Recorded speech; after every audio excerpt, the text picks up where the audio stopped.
Hello everybody. It's been quite a while since I've sent out a regular video ministry report, so here it is.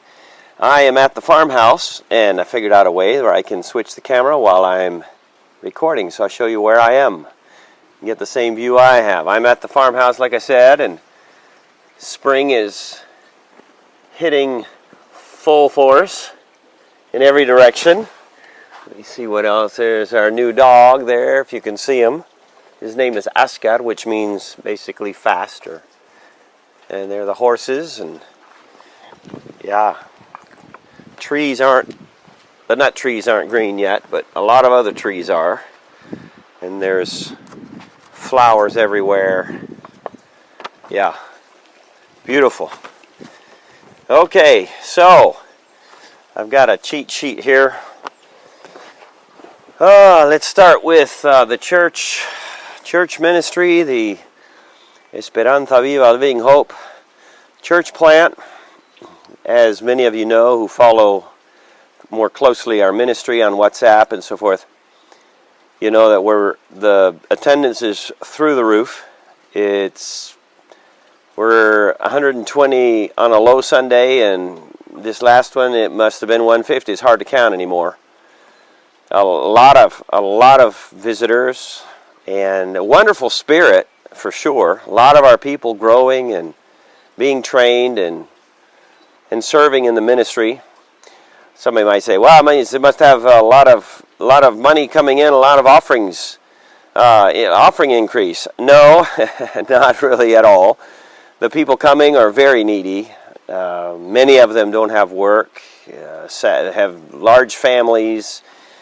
Have just arrived, and they hardly know where to start, where to go, and what to do. And there's just all kinds of needs, not only economic, but physical, tremendous needs, and then spiritual, my goodness, all over the chart.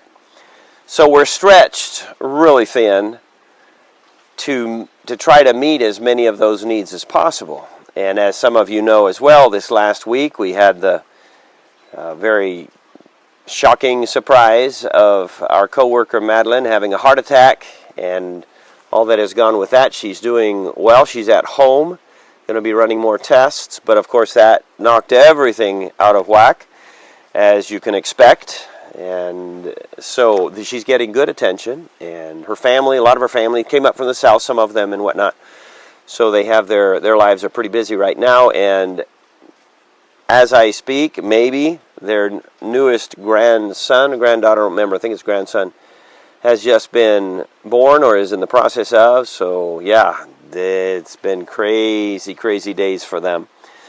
And so we are looking at different ways to address the crowds. It could be just a wave, but no, some of them they're getting saved. We have baptisms coming up, Lord willing. We're going to fit it in 2 Sundays. A little difficult. You'll see why.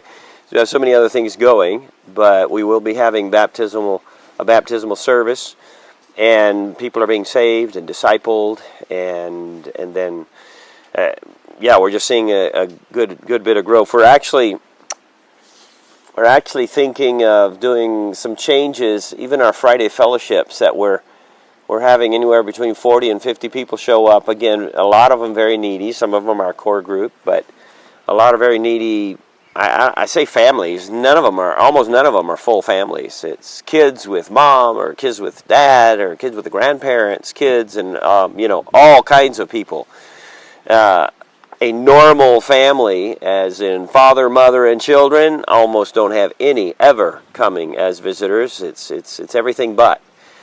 And so we always have. For many years we've had Friday fellowships include supper. But that's quite a load for our missionary ladies, because our wives do those suppers. They rotate.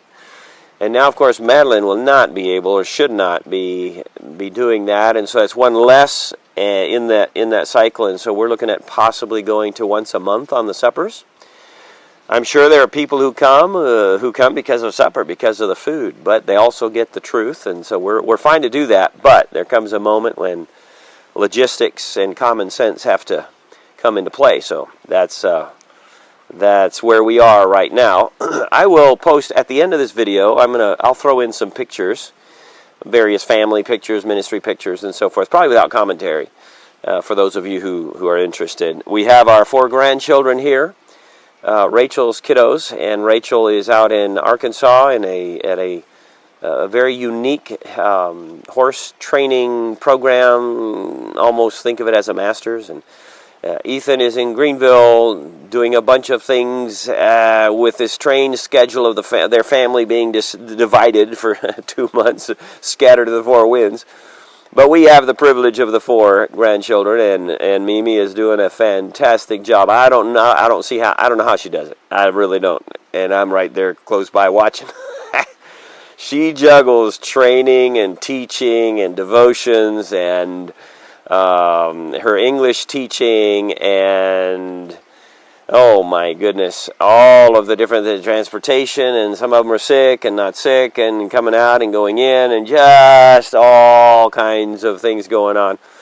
And she's doing a great job, but burning the candle at both ends, I think. So at any rate, Lord's giving strength. She's happy as a camper, but it's a lot of work, and she's doing a fantastic job wanting to train them, not only in, continue the training in good behavior, but spiritually. So they have devotions, they have memorization projects. I do some things in the evening. We have a time with them and read them some Sugar Creek Gang book chapters, and then pray and do some other things with them. But she's with them the vast majority of the time.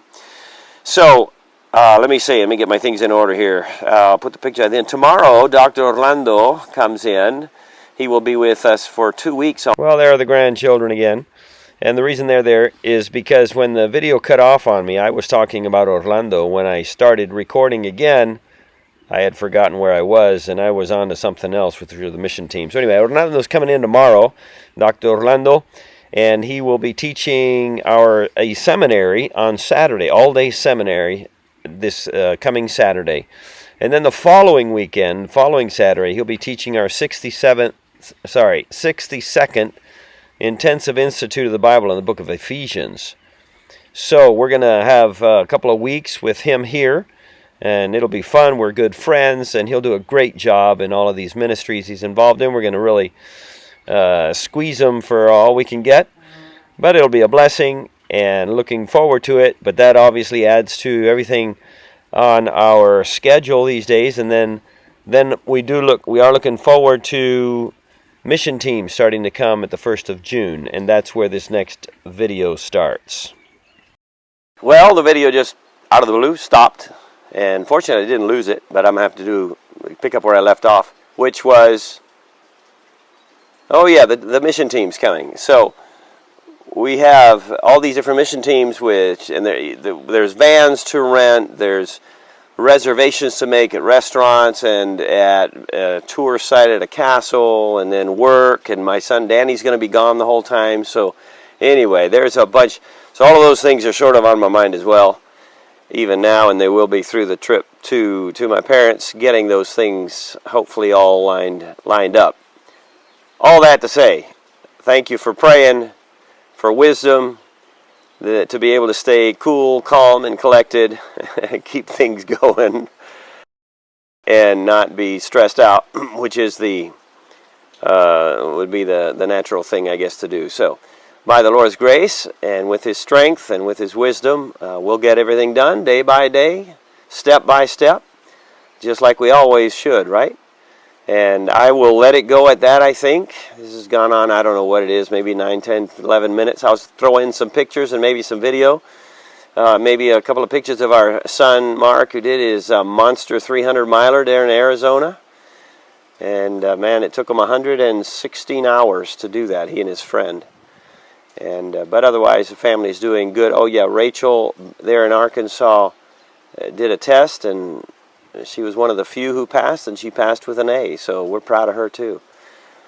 Okay, then our oldest granddaughter, Chloe, was in the Easter cantata here. She sang in Spanish. She doesn't know Spanish, but she practiced and learned it, and we were proud as all get out to have her in the in the choir on Sunday. Mimi played the piano. Danny helped. Little Abigail was on his knees there as he was at the piano, and Chloe was singing there in the choir.